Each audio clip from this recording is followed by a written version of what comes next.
what's going on? Finally got an opportunity to get a review on this Little Crow Gunworks World's Finest Trimmer 2. Wanted to get this out earlier, just didn't really have time. So want to go over a couple things, show you about this trimmer, just how awesome it is to actually trim your brass, how efficient it is, how consistent it is, and how to properly actually get it to, how to properly set it up so it does trim your brass quickly and consistently. Now, if you watch my brass video, I kind of talked about having some issues with some of the other trimmers. Just real quick, this is an example of it. This is the Lee, I think it's a length case gauge, or I don't know if you can see that or not, but the Lee length case gauge. And the problem with this is you really have a hard time keeping your length consistent with this for whatever reason.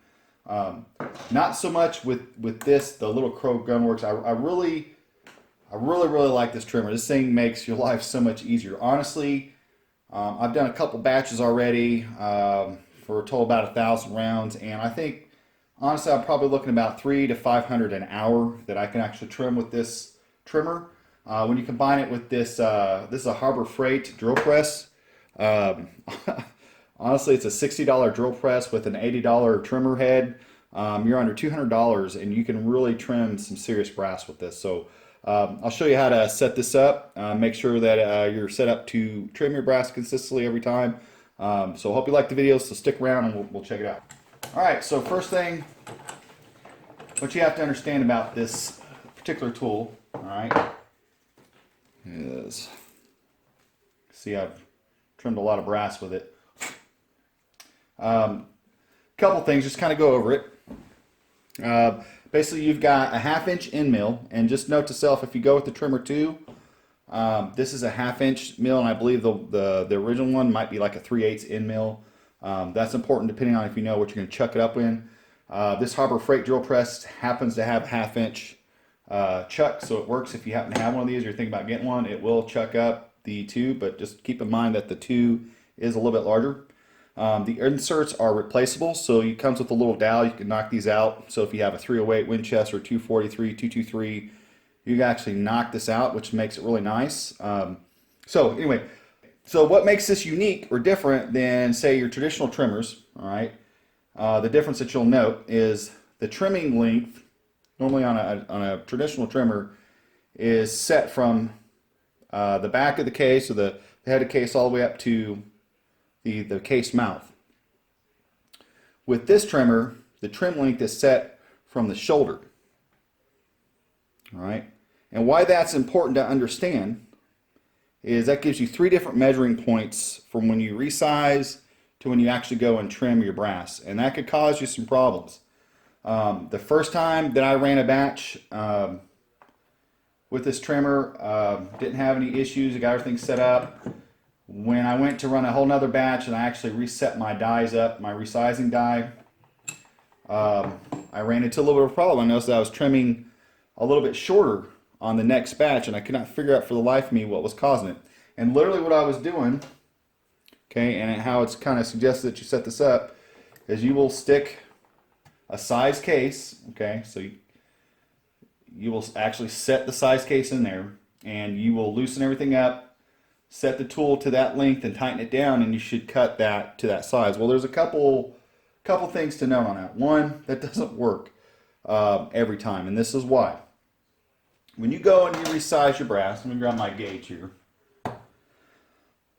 When you set that seating die up, or that sizing die,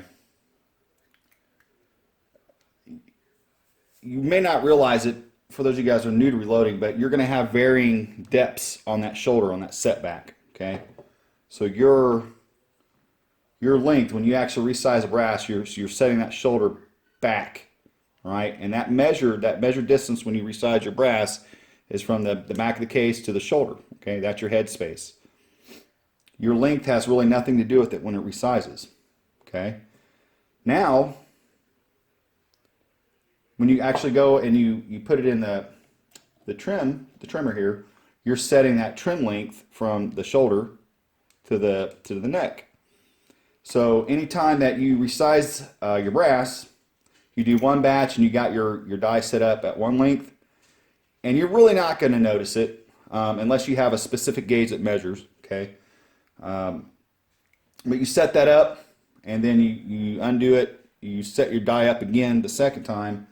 What you'll find out is you probably set that die at a different depth, maybe 2, 3, 4, 5 thousandths or more, which is not something you're probably going to catch in a gauge like this one, for example. Okay, but what happens is you set that shoulder back 3 or 4 thousandths deeper, and when you go to trim it, it'll actually make the overall case length shorter. It's a little confusing, but if you really think about it, you understand why that's the case. So to get around that, the best thing that you need to do, the easiest thing you need to do, is you can't take from a previous batch that you've already set up and you disassembled and you've reset up. Every time you set up a new batch of brass to be resized, what you need to do is reset your die up. Now, the other part too is, depending on how true your tool spins, all right, within the apparatus, whether you got a hand drill or what have you, when the case mouth makes contact with the end mill, all right, and that's just a simple metal end mill. There's nothing fancy about it, all right. It's got a cutting head on it. There's this little gauge that we talked about for 223 that's set specifically to match the shoulder of a 223. Got a little bit of brass shavings in there, all right. That's where your gauge gets set, all right, your length. What happens is, if you notice, it's a little loose in there, okay? It's got a little bit of wobble. And what happens is, you can set this, let's say I trim this down to 1.750, that's my length, and I go and I set it, and then I lock everything down, and I go to trim it, I'm going to be a couple thousandths shorter. And the reason for that is how true that end mill is actually cutting the top of this case, if that makes sense. To get your trimmer set up to cut the proper length, there's a couple ways that you can actually do it. One, once you got your batch of brass that's been resized on the same lot or bunch or whatever, that basically your die setup is the same, you can go ahead and cut that length to your proper length that you're targeting. All right. Now, what I would recommend, okay, you don't necessarily have to do this. These are actually already trimmed pieces, so I'm trying to find, I have one that's a little bit long, so. Okay, so what I would recommend that you do is you find a case that's a little bit longer than your target, probably about 2 or 3 thousandths longer than what your target trim length is. So mine's usually around 748, 750 is typically what I like to trim my brass to. So one way is you can trim on another trimmer that you can set your length to that a couple thousandths longer trim length, or you can actually do it on the press or on the trimmer itself. All right, so what I've done here, one way you can do it if you don't have another trimmer, and this is the only trimmer you got, is you can give yourself a little extra room on it, set it up to where it's going to trim a little shorter. If you know it's going to trim a little shorter, you actually turn the trimmer on, and you'll drop it. You'll turn the trimmer on, and you'll actually kind of push it up in there and do a little bit of cutting, just ever so much, and periodically measure it until you get to that 2 or 3 thousandths target. And I went a little bit deeper on that one. Once you get it there, then you can go ahead and set up your overall length off of that. So got to be cautious of that because it will cut a couple thousandths of an inch off of it really quick. So once you get that set, that trim length, the one that's ideal for you. Let's see here. So this is 750. Like I said, I'm shooting for 748. So I'll push this up in there. And again, we're setting our length, our trim length, off the shoulder and not off the overall length. Okay.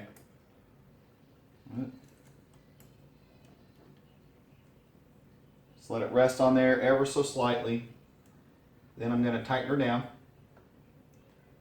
Okay. All right, once I get that set, then I'm going to do a check.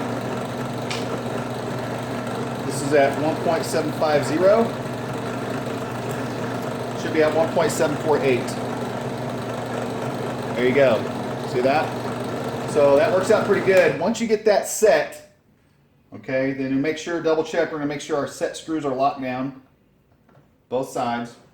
And an extra precaution I like to do with this particular tool is, because you're kind of putting some upper pressure, not so much when you just got a few thousandths of an inch that you're cutting off a piece of brass, but if you've got several, you're cutting off 10 thousandths or more, you're going to be applying that pressure because you're trying to get them done, especially you got a lot of them. So what I do is I unchuck it, set screws are set, overall length again is set from the end mill head to the shoulder on the gauge itself that spins free.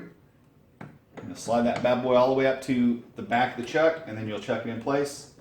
And what that will do is that will ensure that you do not cut that, or you can't push the your gauge up any further, so it's pushing up against the chuck itself. Excuse me. Alright, once that's done, then you can start trimming.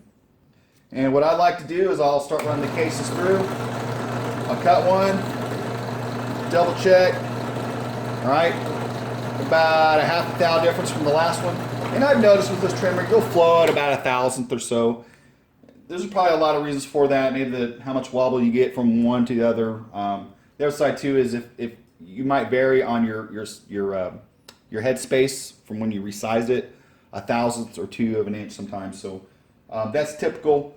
Once I get rolling, I'll start trimming them, and I'll check probably about every 10 or 15 or so, just to make sure I'm not getting out of whack. But that's pretty much it. It works really fast. Like I said, 300 to 500 an hour is probably about what I could do if I just kind of go. It does not take long. It makes the trimming process so much easier, so much more enjoyable. And again, on this $60 Harbor Freight, this is the 8-inch model, by the way, and it does chuck up the half-inch tool. So it's really hard to beat. The only other trimmer I could think of that I would probably prefer over something like this is maybe the Dillon trimmer that's mounts on the press itself. But this is an excellent trimmer. It's a little messy, as you can see. You can get shavings everywhere, but honestly, if you got bulk brass to trim, this thing does an excellent job. Just have to keep in mind your trim length is from your shoulder to your neck, and every time that you set up a new die, that's going to change. You're going to have to go through a process to get that set up to your proper trim length. So hope you enjoyed the video. I hope you find that helpful, and if you got this trimmer, you like it, or you got questions, send me some comments below. I'll try to answer you as best I can, and I hope you guys liked the video. If you made it this far, make sure that you like and subscribe. Thanks, guys.